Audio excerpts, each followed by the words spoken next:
अध्याय 4 देख रहे हैं।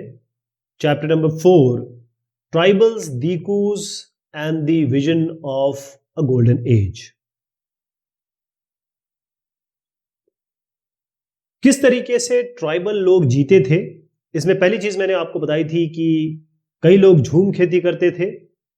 दूसरी चीज हमने डिस्कस की थी, अभी और इसको डिटेल में देखेंगे कि कई आखेटक और संग्राहक थे, यानी कि हंटर और गैदरर्स थे। कई सारे लोग जानवरों को पालते थे, हर्डेड एनिमल्स, और उसके अलावा कई सारे ऐसे लोग थे जो खेती करते थे रुक के एक जगह पर। अब एक एक करके इनको देखा जाए तो यहां पर है कुछ लोग, कुछ आदिवासी, ट्राइबल, जनजाति, ये हंटरर और गैदरर्स थे, यानी कि ये तो शिकार करते थे, हंटिंग करते थे। और दूसरा, कई लोग इसमें संग्राहक थे। संग्रह गैदरर्स का मतलब ये होता है कि जंगल में जो भी चीज मिलती है, यानी वन संपदा जो काम की हो, चाहे खाने के लिए हो, फॉर ईटिंग, या सेलिंग के लिए हो, कंदमूल हो, रखने के लिए हो, कुछ बनाने के लिए हो, ये सारी चीजें वो वहां से जमा किया करते थे। तो ट्राइबल लोग जानवरों का शिकार करते थे और साथ में जो भी फॉरेस्ट प्रोड्यूस है, जिसको हम वन संपदा कह रहे हैं, तो ये मानते थे कि जो फॉरेस्ट है वो इनके लिए बहुत ही जरूरी चीज है, बल्कि इन्हीं से इनकी जिंदगी है। यहां पर आप जो चित्र दिख रहे हैं ये है खोंड्स का। किनका? ये एक ट्राइबल ग्रुप है, जनजातीय समूह है खोंड। और ये जो मैं बात कर रहा हूं ये है उड़ीसा की। उड़ीसा का जो खोंड ग्रुप है, इसमें क्या होता था कि ये जो ग्रुप है, इसमें जो लोग होते थे वो कंबाइंड शिकार पे जाते थे, यानी हंटिंग के लिए एक साथ जाते थे, बाकायदा त्योहार जैसा मनाया जाता था।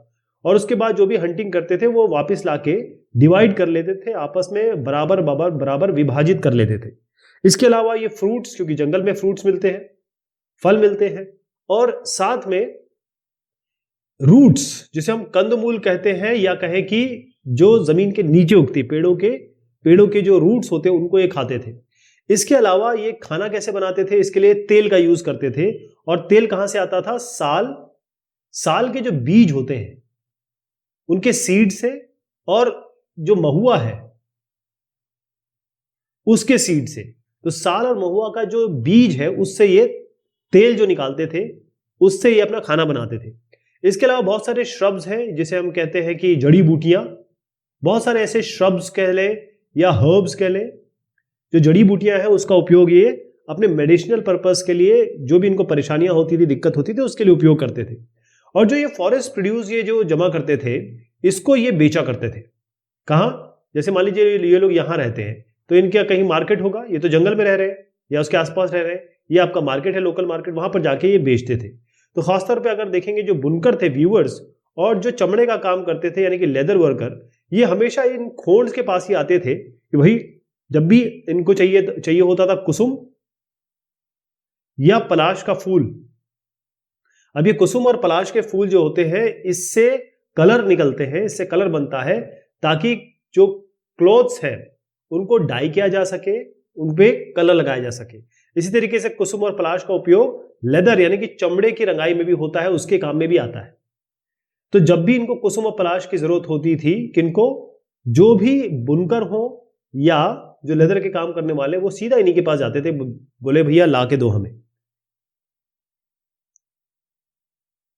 अब सवाल ये उठता है कि आपने ये सब चीजें तो जान ली, क्या आप बगैर रोटी के सब्जी खा सकते हैं? क्या सब्जी और दाल खा के आप अपनी जिंदगी व्यतीत कर सकते हैं? कोई भी नहीं कर सकता। तो मेन चीज आती है कि राइस कहां से आता था, और दूसरी चीज आती है जो ग्रेन्स। अब इसमें ग्रेन्स में आप गेहूं मान लीजिए, और जवार, बाजरा, जो भी चीज हम लोग अनाज के रूप में खाते हैं, वो कहां से आता था? तो ये होता था एक्सचेंज से। जैसे ये आपके हो गए जनजाति लोग, यानी हम इनको ट्राइबल ग्रुप कह लेते हैं। यहां पर वो लोग हैं जो राइस और ग्रेन पैदा किया करते थे, तो उनसे ट्रेड करते थे, एक्सचेंज करते थे। जैसे आपका बार्टर सिस्टम नहीं होता कि अपना सामान दिया, उनका सामान ले लिया। इसके अलावा जो भी ये जो फॉरेस्ट प्रोड्यूस बेचते थे, उससे इनको जो भी थोड़ा बहुत पैसा मिलता था, उससे ये बाकी चीजें खरीदते थे। इसके अलावा कई लोग ऐसे थे जो काम करते थे, जैसे जो आसपास विलेजेस होते थे, क्योंकि ये लोग तो जंगल के लोग हैं, विलेजेस में ये काम किया करते थे। जैसे सामान उठा लिया, लोड कैरी कर लिया, सामान उठाने का काम हो गया, या फिर जो रोड बन रही हैं, बिल्डिंग रोड्स, इसमें ये मजदूरों का काम करते थे। कई लोग जो है फार्मर्स, विलेज में जो फार्मर्स होते थे, उनके यहाँ ये लेबर की तरह काम करते थे, जिसे हम कहते हैं एग्रीकल्चर लेबर। ओके, तो जैसे ही इनका जो फॉरेस्ट प्रोड्यूस है ये कम हो जाता था तो बेचारे इधर उधर जाना पड़ता था इनको, उसकी तलाश में, काम की तलाश में, लेबर बनते थे, मजदूर बनते थे। लेकिन कई लोग ऐसे थे जिनमें अब मैं जो नाम लूंगा वो है बैगा। अब आप इनको देखिए, ये जो बैगा ट्राइब है, मध्य प्रदेश की ट्राइब यहां पर मैं दिखाने की कोशिश कर रहा हूं, सेंट्रल इंडिया कहा गया है इनको। ये बाहर काम करने के लिए बिल्कुल तैयार नहीं थे, रिलक्टेंट थे। ये मानते थे कि अगर हम मजदूर का काम करें या फिर फॉरेस्ट के अलावा कहीं भी जाके काम करें तो इसका मतलब ये है क्योंकि फॉरेस्ट इनकी जिंदगी है, फॉरेस्ट से वो बने हैं, फॉरेस्ट उनके लिए बने हैं, फॉरेस्ट के अलावा, जंगल के अलावा ये कहीं भी जाएंगे और काम करेंगे तो इनकी जो डिग्निटी है, इज्जत, वो कम होती है। यानी कि अगर ये एग्रीकल्चर लेबर बनना चाहते हैं या कोई भी लेबर का काम करना चाहते हैं या बाहर से पैसा कमाना चाहते हैं, ये इनकी इज्जत के खिलाफ है, बैगा का, ये हमने जाना। अब होता यह है कि कई ऐसी चीज होती है जो ट्राइबल्स कई सामान बेचना चाहते हैं और खरीदना भी चाहते हैं, यानी कि ट्राइबल अपना सामान बेचेंगे भी और खरीदेंगे भी। और कई ऐसी चीज होंगी जो इनके लोकेलिटी में आती ही नहीं है, मतलब जो जहां वो रहते हैं वहां पर वो चीज आती नहीं है, तो वहां से जो लोग आते थे इनको बेचने, जैसे ट्रेडर्स हो गया, व्यापारी, और मनी लेंडर्स हो गए। तो जो इनके यहाँ नहीं पैदा होता था, क्योंकि हर चीज चाहिए होती है ना आजकल, उनको भी कई चीज चाहिए होती है, जैसे नहाने के लिए अगर मान लीजिए थोड़ा सा अगर कुछ साबुन भी मिल गया तो यूज कर लेंगे।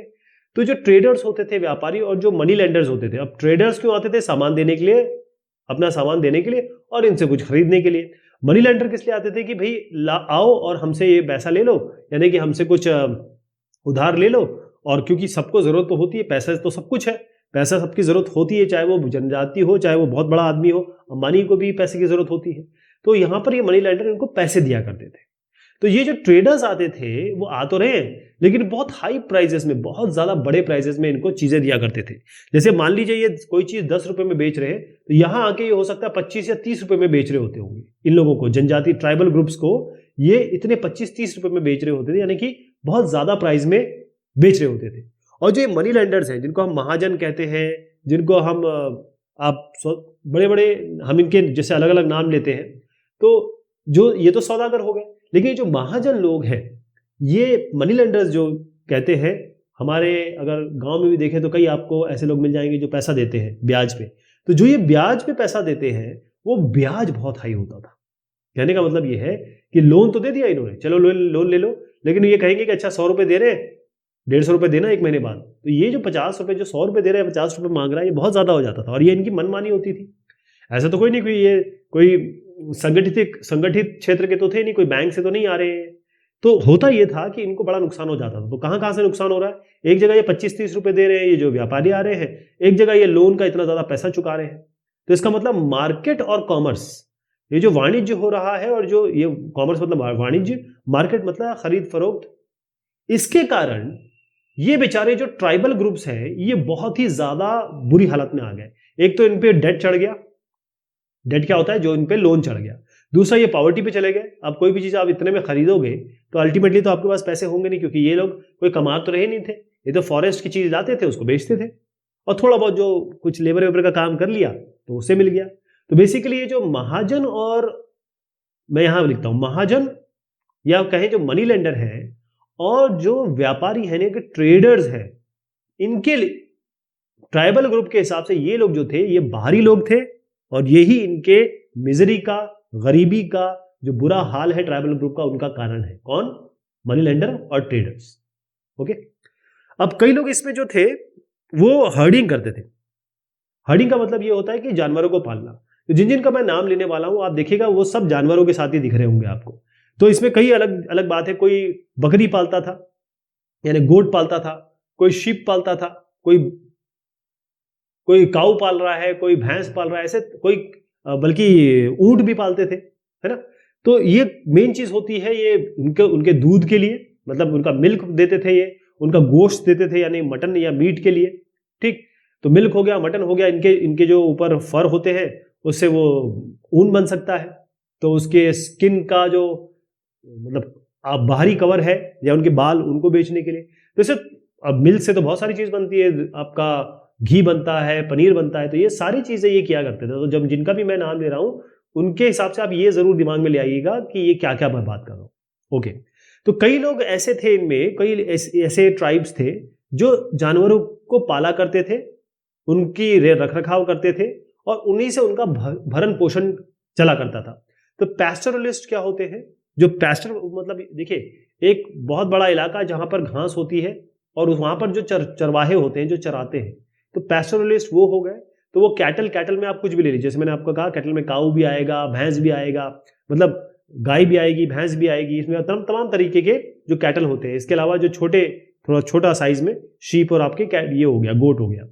तो जहां पर ये जाते थे, क्योंकि पैस्टोरलिस्ट है, पैस्टोरलिस्ट का काम क्या है कि भाई जहां पर भी घास का मैदान दिखा वहां पर अपना तंबू गाड़ा और जानवर छोड़ दिए। जानवर जब खा के खत्म कर दिया तो दूसरी जगह चले गए, दूसरे पैस्चर पे चले गए।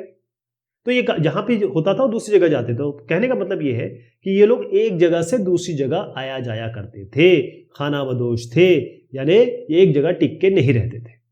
इसमें आप देखिएगा सबसे पहला ये है वन गुज्जर, कहां के? पंजाब के। यहां पर आ जाइए, ये वन गुज्जर कहां के हो गए? पंजाब के। मतलब इसमें बताया गया है कि जो वन गुज्जर हैं पंजाब के हिल के हैं बेसिकली। तो उसमें आप थोड़ा सा जोड़ लीजिए कि भाई केवल पंजाब का हिल ही नहीं होगा, ये आसपास के इलाके सब जोड़ने हैं। यहां पर आप लबाडीज देखिए, ये आंध्र प्रदेश के हो गए, ये इसको मैं पंजाब हिल्स कर देता हूं। इसके अलावा अब यहां पर आ जाइए, जो कुल्लू के गद्दी है, ये कुल्लू के गद्दी हो गए, ये आपका कुल्लू यहीं पे हो गया, गद्दीज हो गए, ठीक। और थोड़ा सा और हम आगे जाते हैं, ये बकरवाल से बड़े फेमस है। अगर आप कश्मीर जाते हैं, जम्मू से अगर आप श्रीनगर जाएंगे तो उस रास्ते में आपको ये बकरवाल दिखेंगे ही दिखेंगे। बड़ी इज्जत से इनको देखा जाता है, मतलब ऐसा नहीं कि कोई कुछ बोल रहा होता है। इनके बहुत सारे जानवर इनके साथ चल रहे होते हैं एक साथ, बहुत मतलब हजारों की तादाद में मैं कहूँगा, और ये बकरवाल कम्युनिटी होती है। तो ये सारे जो लोग हैं उनका काम था हर्डिंग, और ये सारे जनजाति ही है, ये सारे आदिवासी ही हैं, ट्राइबल ग्रुप्स हैं। ओके, तो इससे पहले कि मैं आपको सेटल कल्टीवेशन बताऊं, पहले मैं सेटल कल्टीवेशन बताता हूं, फिर मैं आपको ये जो पिछला डिस्कशन है उस पर ले जाऊंगा। कई लोग जो है रुक के खेती किया करते थे। इसका मतलब ये है कि 19 शताब्दी के पहले अगर मैं आपको ले जाऊं, यानी कि 19वीं शताब्दी का मतलब ये हो गया कि आप 1800 से 1900 की बात कर रहे हैं। तो इससे पहले ही कई ऐसे ट्राइबल ग्रुप्स थे जो सेटल्ड कल्टीवेशन करते थे, यानी कि रुक के एक जगह पे खेती करते थे, और उसके बाद ये एक जगह से दूसरी जगह नहीं जाते थे। मतलब इसी जमीन पे खेती की, फिर उसके बाद खेती चेंज कर दी, यानी क्रॉप चेंज कर दी, इसको फिर उपजाऊ बनाया, मतलब एक ही जगह करते थे। और धीरे धीरे क्या हुआ कि इनको ना राइट्स मिल गए इस जगह के, मतलब इस जमीन का इनको राइट्स मिलने लगे। जैसे अगर आप देखें कि जो मुंडास है, मैंने आपको बताया था छोटा नागपुर, ठीक, छोटा नागपुर, ये एक कुटुंब से आते हैं, कुल से आते हैं, एक कुल माने जाते हैं। और ये जमीन जो इनको मिलती थी वो एक तरीके से ये मानते थे कि सारे जो मेंबर्स हैं वो एक सबका एक लैंड है। कहने का मतलब अगर इनको पूरे मुंडा के कुटुंब का ये लैंड है, जितने भी लोग होंगे उनको बराबरी में लैंड मिलता था, ठीक, सब के पास लैंड आ गया। लेकिन होता यह था कि जैसे मान लीजिए सबको बराबर लैंड मिल गई, तो कोई ना कोई तो उनमें से ऐसा होगा जो पावरफुल होगा, कोई ना कोई ऐसा होगा थोड़ा सा कमतर होगा। तो ये जो बड़े लोग हो जाते थे, यानी कि इसी कुल में ऐसे मुंडा हो या और भी प्रजाति है, इसमें जो स्ट्रांग हो जाते थे, finally when they acquire power, जब उनके पास पावर आ जाती थी तो वो चीफ बन जाते थे। और चीफ बन जाते थे तो अपनी जमीन में दूसरों को वो पट्टे पे दे दिया करते थे, यानी कि रेंट पे दे दिया करते थे, बटाई पे दे दिया करते थे, जहां से उनको रेंट मिलता था।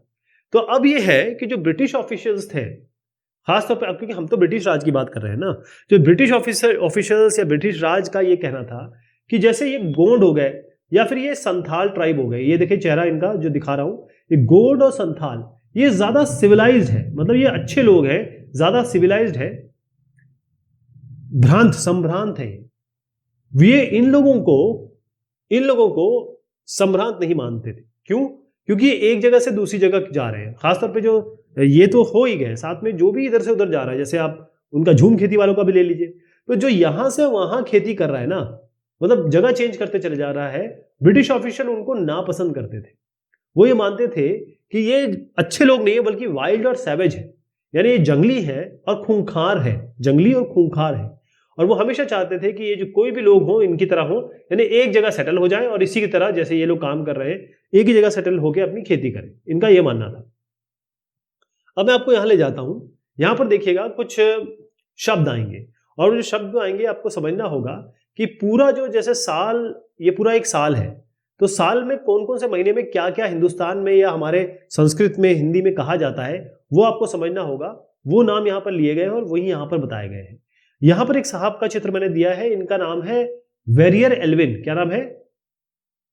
वेरियर या एल्विन तो लिखा ही हुआ है। ये वेरियर एल्विन साहब है। वेरियर एल्विन साहब जो है वो कई लोगों के साथ रहे, यानी कई प्रजातियों के साथ रहे, जिनमें आपका मैं नाम लूंगा तो बैगाज और खोंड, जिनका मैं बार बार नाम ले रहा हूं, इनके साथ ही बहुत साल रहे। और ये थे एंथ्रोपोलॉजिस्ट। एंथ्रोपोलॉजिस्ट मतलब होता है जो जीव लोगों के बारे में जानकारी इकट्ठा करना चाहते हैं, उनके साइंटिस्ट होते हैं या उनके रिसर्चर होते हैं। तो ये ब्रिटिश एंथ्रोपोलॉजिस्ट थे। ओके, तो बैगा और खोंड के साथ जब ये रहे, खासतौर पे मैं अगर समय बताऊं कि 1930 और 1940 काफी साल रहे ये, तो उसमें इन्होंने काफी सारी चीजें देखी और वही इन्होंने पेश किया। तो जो पेश किया वो यहां पर उन्होंने बताया कि यहां पर शिफ्टिंग कल्टीवेटर्स और जो भी है सारे regulated by a calendar and division of task, यानी जो समय था, कौन सा समय क्या काम हो रहा है और कौन क्या काम कर रहा है, यानी आदमी क्या काम कर रहा है, औरत क्या काम कर रही है, किस महीने में किस समय क्या क्या हो रहा है, इसका बहुत डिटेल इन्होंने एनालिसिस दी है, जिसको मैं अभी आपको बताऊंगा। एक और चीज आने वाली है, यहाँ पर एक शब्द आएगा, यहाँ पर देखिएगा बैसाख। बैसाख को बताना इसलिए जरूरी है क्योंकि एक तो ये सिखों का नया साल है, क्योंकि ये होता है हार्वेस्टिंग वाला समय। हार्वेस्टिंग मतलब खेतों में हार्वेस्टिंग या कटाई हो रही होती है। और इसके अलावा 13 अप्रैल का जो समय है, इसमें गुरु गोविंद साहब ने खालसा पंथ की नींव रखी थी। तो इसलिए बैसाखी केवल पंजाबियों के लिए नहीं, नॉर्थ इंडिया में हमारा जो उत्तर भारत है उसमें भी एक बहुत इंपॉर्टेंट त्योहार है, क्योंकि यहाँ खेती मेन काम होता है। ओके, अब इसमें कुछ शब्द आने वाले हैं। ये तो महुआ का सीड है, महुआ का नाम भी यहाँ पर आएगा, तो वो आप समझ लीजिए कि ये महुआ सीड्स क्या हुए, महुआ के बीज। इससे क्या होता है, इसके तेल भी निकाला जाता है, इससे शराब भी बनाई जाती है। इसके अलावा यहाँ पर एक और बेवड़ करके शब्द आएगा। बेवड़ मतलब होता है मध्य प्रदेश में जो झूम खेती करते हैं, झूम कल्टीवेशन, उनको बेवड़ कहा जाता है। तो ये सब शब्द आने वाले हैं, लेकिन उससे इंपॉर्टेंट मैं आपको ये बताऊं कि ये शब्द आएंगे। शब्द आएगा चैत, बैसाख, जेठ, आषाढ़, सावन, भादो, क्वार, कार्तिक, अगहन, पूस, माघ, फागुन। ये सारे जो है महीने के हिसाब से। मार्च से अप्रैल चैत का समय होता है, ठीक, जैसे ये गर्मी का समय शुरू हो गया। एक और समय ले जाऊंगा आपको यहाँ पर, अक्टूबर से नवंबर, ये थोड़ा ठंड का समय हो गया, बल्कि अक्टूबर से नवंबर। कार्तिक, अगहन होता है। ऐसी अलग अलग समय के हिसाब से ये वेरियर एल्विन साहब ने बताया है किस समय क्या होता था और किस समय लोग, औरत और मर्द क्या क्या करते थे। तो शुरुआत से शुरू करते हैं। जो चैत है, जो मैंने आपको बताया, चैत फिर से समझिए, चैत का मतलब मैं कह रहा हूं मार्च से अप्रैल। तो जब मार्च से अप्रैल का समय होता था, यहां पर क्या होता था कि जो चीजें ऑलरेडी हो गई हैं तो उसकी जो ठूंठ बचते थे, मतलब अगर हार्वेस्टिंग हो गई है या कटाई हो गई, तो जो ठूंठ बचते थे उनको इकट्ठा किया जाता था, औरतें करती थी। और आदमी क्या करते थे, बड़े बड़े पेड़ों को काटते थे और फिर जो अपनी हंटिंग है, शिकारी के लिए जाते थे। ठीक, मैं बात कर रहा हूँ बैगाज और खोंड्स की, ये सभी के लिए नहीं है, बैगाज और खोंड्स के बारे में इन्होंने बताया है। इसके बाद क्या है, जो पूर्णिमा यानी कि फुल मून जब होती थी तो हंटिंग शुरू होती थी, यानी शिकार शुरू होता था। और जो शिकार करते थे ये बंबू के ट्रैप बनाते थे, यानी कि जाल जो है वो बंबू के ट्री से ये बनाते थे, उनकी लकड़ियों से बनाते थे। औरतें क्या करती थी, सागो, तामरिंद और मशरूम। तामरिंद मतलब ये होता है, सागो भी एक ऐसी चीज होती है जो हम यूज करते हैं, मशरूम भी है। मशरूम तो खैर आप जानते होंगे, उसका अंग्रेजी में हिंदी में दोनों में नाम मशरूम है। तामरिंद होती इमली। बैगा औरतें क्या होती हैं, ये रूट्स यानी पेड़ों की जो जड़ें हैं, रूट्स, और कांदा, महुआ तो मैंने आपको दिखा दिया। कांदा मतलब ये होता है, जैसे कंदमूल होता है ना, ये भी एक तरीके का रूट्स होता है, वो भी कांदा होता है। जैसे अगर महाराष्ट्र में जाएंगे तो कांदा मतलब प्याज होती है, वो यहाँ नहीं है, ये कांदा अलग है, ठीक है। इसके बाद जो बैगास है, वो जो भी अनबर्न, बैसाखी की बात, मैं बैसाखी पे आता हूँ, पहले बैगास के बारे में बता दूं कि ये आदिवासियों में जो मध्य भारत है उसमें सबसे जबरदस्त हंटर या फिर शिकारी माने जाते थे। अब अगर मैं बैसाख में आपको ले जाऊं, जो मैं आपको अभी बता रहा था, यहाँ पर जो फॉरेस्ट है उसमें आग लगाई जाती है, यानी झूम खेती करनी हो, और जो भी बच जाती हैं, जो लकड़ियां जलने से बच जाती हैं, उसको औरतें अपने जलाने के लिए उठा लेती हैं। जेठ के समय में हंटिंग अभी भी हो रही है, शिकार अभी भी हो रहा है। और आसत और भादों में आदमी लोग फील्ड पे काम कर रहे होते हैं। खुआर, जो मैं आपको बता रहा था, ये जो खुआर है ना, इसी के बारे में चर्चा कर रहा हूँ।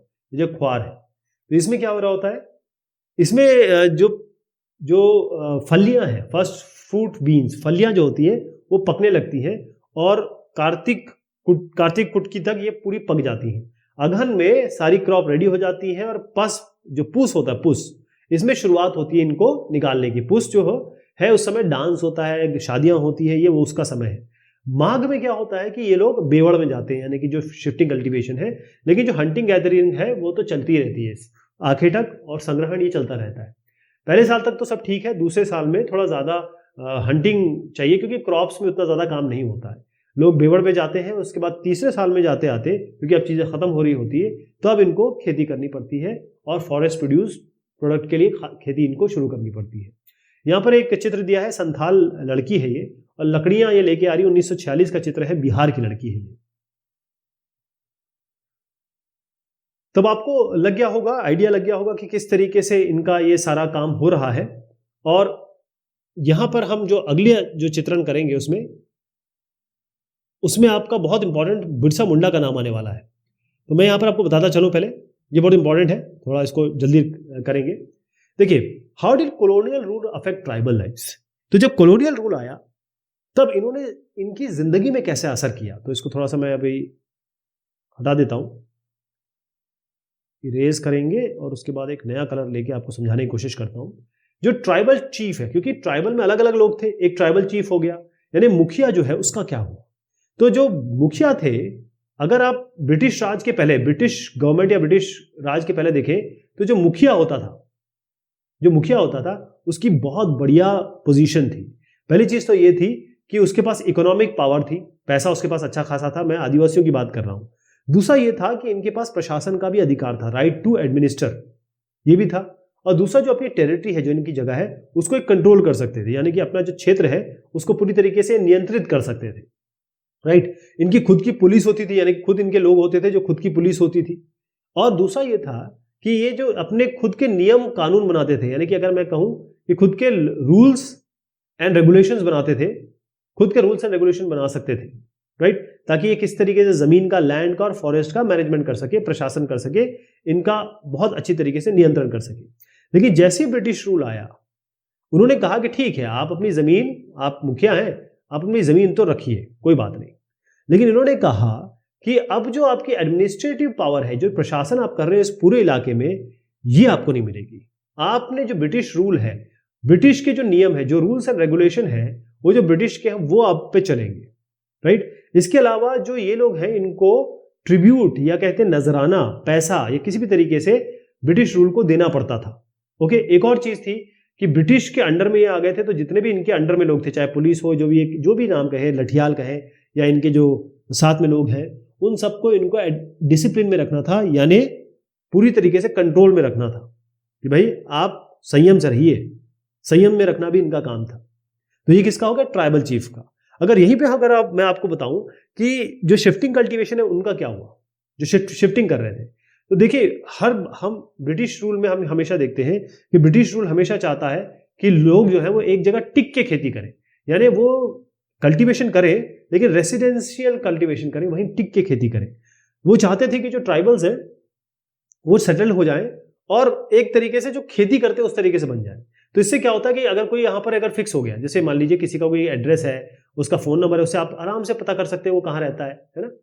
लेकिन अगर वो आदमी यहाँ है, कभी किसी दिल्ली है, कभी कोई लखनऊ चला गया, कभी वो चेन्नई चला गया, उसको कहाँ ट्रैक करोगे आप? तो ये इनके साथ प्रॉब्लम थी कि अगर इनको रेवेन्यू चाहिए तो सबसे बढ़िया तरीका क्या है? अगर ये किसान है, इस पे लगा दो कर, इस पे लगा दो टैक्स, इस पे लगा दो लगान।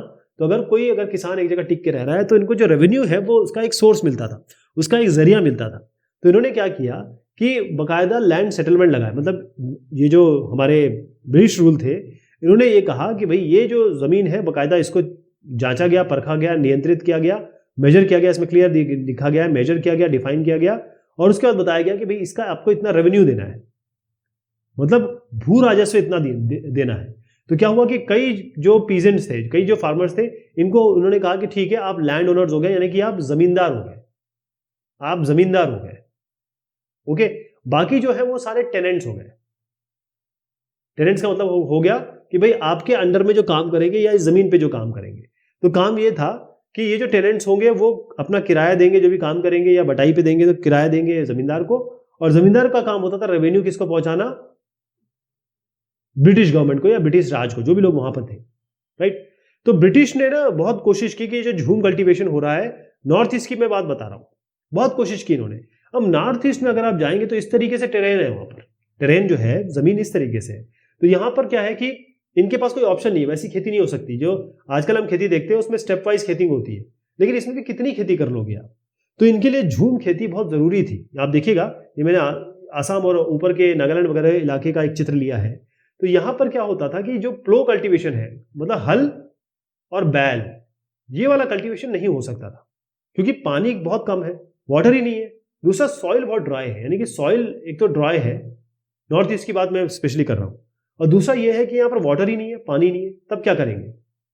तो भाई कोशिश तो इन्होंने की कि झूम खेती ना हो, लेकिन फाइनली जब इन्होंने ये सब प्रॉब्लम देखी तो फिर इन्होंने फाइनली ये कहा कि ठीक है, जब ये बहुत ज्यादा इनको प्रोटेस्ट या विद्रोह का सामना करना पड़ा, खासतौर पे नॉर्थ ईस्टर्न स्टेट के जो लोग थे, आज जो नॉर्थ ईस्टर्न स्टेट है उनके लोग, उन्हें बहुत प्रोटेस्ट किया, और जब उन्होंने प्रोटेस्ट किया उसके बाद इनको मानना पड़ा ठीक है, कुछ ऐसे लोग हैं जिनको इन्होंने शिफ्टिंग कल्टीवेशन या झूम खेती के लिए इन्होंने कहा कि ठीक है आप कर सकते हो, या कहें अनुमति दे दी। अब यहां पर एक चित्र दिखाना चाहूंगा आपको, यहां पर देखिएगा, ये लकड़ी से अपना घर बना रहे हैं साहब, और जब ये बनाते थे ना, ये आपका निशी ट्राइब है, नॉर्थ ईस्ट की निशी ट्राइब, मैंने आपको दिखाया था चित्र में भी, और पूरा का पूरा विलेज आ जाता था, पूरा गांव मदद करता था इसमें, आज भी करता है।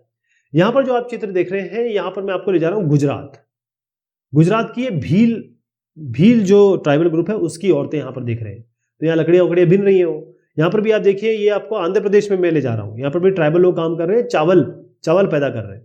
ओके,